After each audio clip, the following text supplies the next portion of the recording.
नमस्कार मंडळी, Nina's cooking connection मध्ये आपल्या सगळ्यांचं खूप खूप मनापासून स्वागत। आता होळी पौर्णिमा अगदी तोंडावर आली आहे आणि होळी पौर्णिमेला हमखास केला जाणारा पदार्थ म्हणजे आपल्या पक्वान्नांची महाराणी पुरणाची पोळी। तर पुरणाच्या पोळीची रेसिपी मी आज तुम्हाला दाखवणार आहे, थोड्याशा ट्रिक्स आणि टिप्स वापरून, की जेणेकरून पुरणपोळी हा तसा घाटाचा प्रकार आहे आणि त्यातला काही भाग जर आपल्याला कमी करता आला, थोडंसं त्याच्यात काहीतरी व्हेरिएशन करता आलं, काहीही बदल काही नाही आहे, डाळ गुळ सगळं तेच आहे, पुरणपोळी तीच आहे, तशीच लागणार आहे, तरीही थोडासा बदल करून आपण जर पुरणपोळी थोडी लवकर करू शकलो किंवा थोडा प्रयास आपल्याला त्रास कमी घ्यावा लागला तर तुम्हाला नक्कीच आवडेल, नाही का?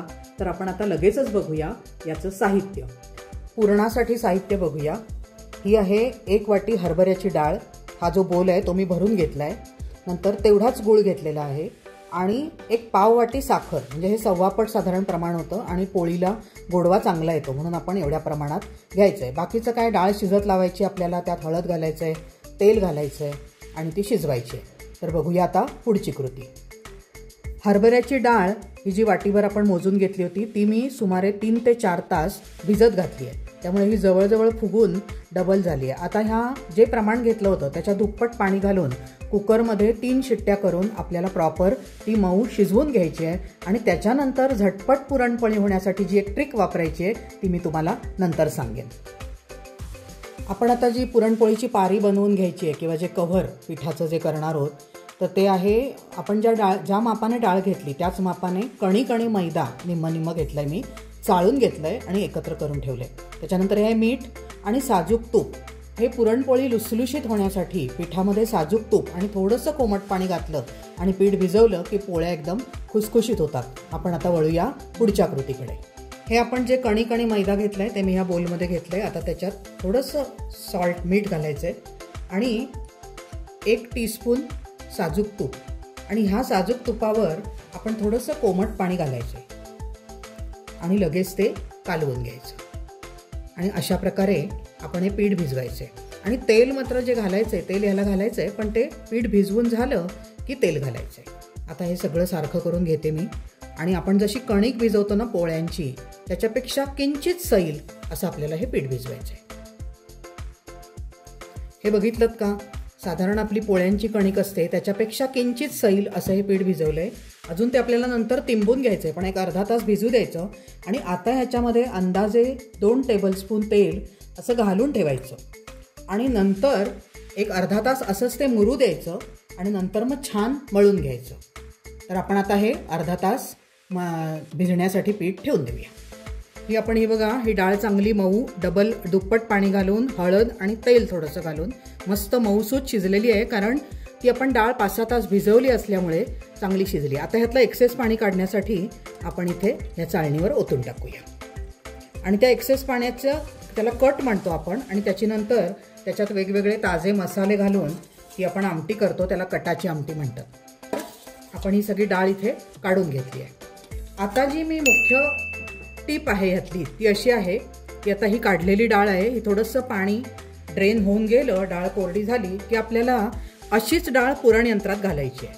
म्हणजे आता ह्याच्यानंतर ॲक्च्युली कशी असते प्रोसेस, तर ह्या डाळीमध्ये गूळ घातला जातो आणि पुरण शिजवलं जातं, तर ते स्किप करून आपण ही डाळ अशीच वाटून घ्यायची, म्हणजे प्रमाण निम्म होऊन जातो, कारण एवढाच गूळ पडतो याच्यामध्ये, हे प्रमाण निम्म होऊन जातं आणि डाळ पटकन वाटली जाते आणि नंतर गूळ मिसळून आपण पुरण करायचंय। तर हाच छोटा बदल आहे, पण आपला भरपूर वेळ वाचवतो। आता मी ज्याप्रमाणे तुम्हाला म्हटलं की डाळीतलं पाणी हे ड्रेन झालेलं आहे आणि आपण आता ही गरम असताना छान वाटून घ्यायची आहे। तर ह्या यंत्रामध्ये मी घालते। एकदा हे करून बघितलं मी या पद्धतीने आणि काहीच फरक पडला नाही, उलट वेळ निम्मा लागला म्हटल्यावर मी म्हटलं की आपल्या मैत्रिणींबरोबर हे शेअर करूया। आता ही डाळ आपण वाटायची। गरम डाळ मऊ शिजलेली असल्यामुळे वाटायला अतिशय इझी जाते, पटापट वाटून होतं। तर अशा प्रकारे आपण ही डाळ आता सगळी वाटून घेऊया। मी जसं तुम्हाला म्हटलं की हे आपण डाळ नुसती मऊसूत शिजवून घेतलेली आपण वाटून घेऊया, तर तशी मी वाटून घेतली आहे। लिटरली ही अर्धा किलो डाळ 3 ते 4 मिनिटात माझी वाटून झाली आहे। आता आपण त्याच्यात गूळ मिसळून त्याचं पुरण करूया आणि पुरण करून झालं, ते गार झालं की पोळ्या लाटायला रेडी। ही शिजलेली डाळ आपण एका कढईत काढून घेतली आहे. बारीक गॅस मी लावला आहे. त्याच्यात हा गूळ घालते जो आपण मोजून घेतलेला आहे आणि ही पाववाटी साखर. आणि हे दोन्ही घालताना एक पिंच मिठाचा घालायचा आहे. त्याने पोळीला वेगळा आणि छान स्वाद येतो. आता हे आपल्याला छान शिजवून घ्यायचं आहे. आपण ते परतायला लागूया. सगळा गूळ आधी मिसळेल, मग थोडं पुरण पातळ होईल आणि नंतर ते घट्ट व्हायला लागेल. तर आपण आता हे छान परतून घेऊया पुरण. ही जी कणिक आणि मैदा मी भिजवला आहे त्याला आता 1 तासभर होऊन गेला आहे. हे तेल घालून ठेवलं होतं. आता ते छान आपण तिंबून घ्यायचं आहे. हे तेल ना जे आता दिसतंय वेगळं ते ह्याच्यात पूर्ण ॲब्सॉर्ब होईपर्यंत ती कणिक आपल्याला अशी तिंबून घ्यायची आहे. म्हणजे अशी मळून मळून चांगली तिंबून घ्यायची. बोटानी दोन्ही हात लावावे लागले तरी चालतात, तर तसंही करता येतं. पण ही मस्तपैकी हे तेल सगळं आत जिरलं पाहिजे एवढी ती आपल्याला मऊसूत करून घ्यायची आहे. हे बघितलं का, मी तेल घालून घालून ते चांगलं मळून घेतलं आहे बघा. जेवढं आपण ओढू तेवढं ते असं छान वाढलं तर आपल्या पोळ्या छान लाटल्या जाणार आणि कडेपर्यंत पुरण जाणार आणि मऊ लुसलुशीत होणार. हे त्यातनं दिसतं आपल्याला. तर आपलं आता हे कणिक छान तिंबून मऊसूत झालेली आहे. पूर्ण तेल ह्याच्यात सगळं जिरून गेलेलं आहे. आता आपण पुढे पोळी कशी लाटायची ते बघूया. आपलं पुरण शिजायला लागलंय. आता त्याच्यात थोडंसं जायफळ किसून घालते. जायफळाची पूड एक साधारण पाव जायफळ घातलंय मी किसून.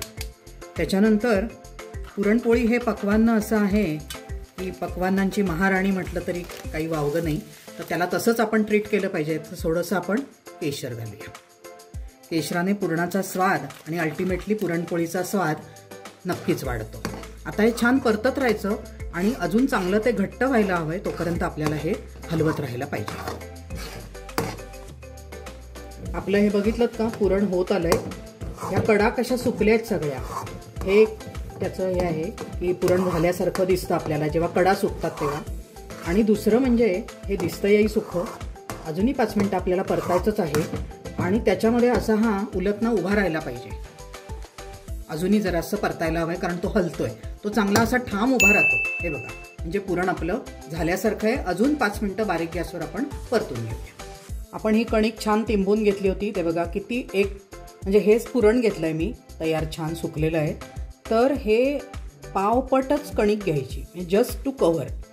तर एवढीशी कणिक आणि हे बघा जवळजवळ 3.5-4 पट हा पुरणाचा गोळा आहे तो आपण आता त्याच्यात भरणार आहोत. तर ही कणिक अशी सरकली पाहिजे इझिली. तेलाचा हात घ्यायचा लावून आणि ती मगाशी मी म्हटलं तशी छान तिंबून घ्यायची. तर असं सरकत सरकत ते पुरणाला कव्हर केलं पाहिजे ह्या कणकेने. तर ते आपण आता करतोय. हे बघा किती ओढावी तशी ती ताणत जाते कारण त्याच्यात मैदा आहे आणि निम्मी कणिक आहे आणि आपण तेल आणि साजूक तूप घातलं आहे त्यामुळे ती एकदम अशी खुसखुशीत मऊसूत हाताला आणि हवी तशी वळणारी अशी कणिक तयार होते. तर आपण हे पूर्ण कोट करून घ्यायचं आहे पुरणाच्या उंड्याला या कणकेने. हे बघितलं का, आता एवढाच पोर्शन राहिला तोही मी असा कव्हर करून घेणार आहे. ह्यामुळे काय लागतं, पोळी अतिशय खुसखुशीत, गोडीला परफेक्ट, पिठाळ अशी लागत नाही, छान मऊसूत पुरणपोळी तयार होते. आता हा उंडा आपला तयार झाला. आता आपण पुढची प्रक्रिया करूया ते म्हणजे लाटायची. ह्या पोळपाटावर मी घेतेय. आपण हा जो भरलेला उंडा होता तो मी आता असं घेतलाय. थोडंसं खालून वरून तांदूळाची पिठी आहे ही आणि असं भाकरी करतो तसं थापत जायचं. हे करायला अतिशय सोपं होतं. लाटणं फारच कमी लागतं लावायला. हे बघा केवढी पोळी वाढते बघा नुसती थापून. फक्त इथे काय आहे, पुरण ज्या पद्धतीचं टेक्स्चर असेल म्हणजे मऊ किंवा जरासं सुकं त्याच पद्धतीने आपली कणिक असली पाहिजे. दोघं एकसारखी असतील आपलं पुरण आणि कणिक टेक्स्चर तर आपली पोळी हे बघा लाटायची गरजच नाही, पूर्ण थापून तयार झाली. आता जस्ट शेवटी एक लाटणं मी फिरवणार आहे. अतिशय हलक्या हाताने ते फिरवायचं आणि थोडीशी पोळपाटच हलवायचा, पोळी न हलवता, कारण ही पोळी तशी नाजूक असते सो त्याला नाजूकच हँडल करावं लागतं. हे बघा अतिशय हलक्या हाताने मी पोळपाट फिरवते आणि ही पोळी आपली छान वाढलेली आहे, एकसारखी पातळ झालेली आहे. आपली पोळी लाटून झालेली आहे. आता आपण तवा तापलाय, तव्यावर थोडंसं तेल टाकायचं आणि ही पोळी अशी उचलायची आणि ही बाजू वर करायची.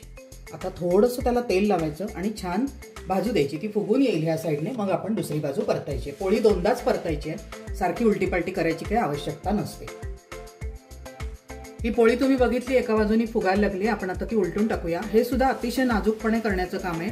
थोडीशी उलटून बघायची, गुलाबी रंग आलाय का बघायचा आणि परतायची. हा बघा किती सुंदर रंग आलेला आहे त्याला. आणि आता दुसरी बाजू पण पटकन भाजून होते कारण ही पोळी खूप पातळ आहे. आता ही बघा दुसरी बाजू सुद्धा आपण अशी हळू उलटून बघायची. बघा गुलाबी रंग आलेला आहे. आता ही पोळी अलगद अशीच काढून घ्यायची. ही झाली आपली पोळी. अशा प्रकारे तयार झाली आहे आपली लुसलुशीत खुसखुशीत अशी पुरणाची पोळी.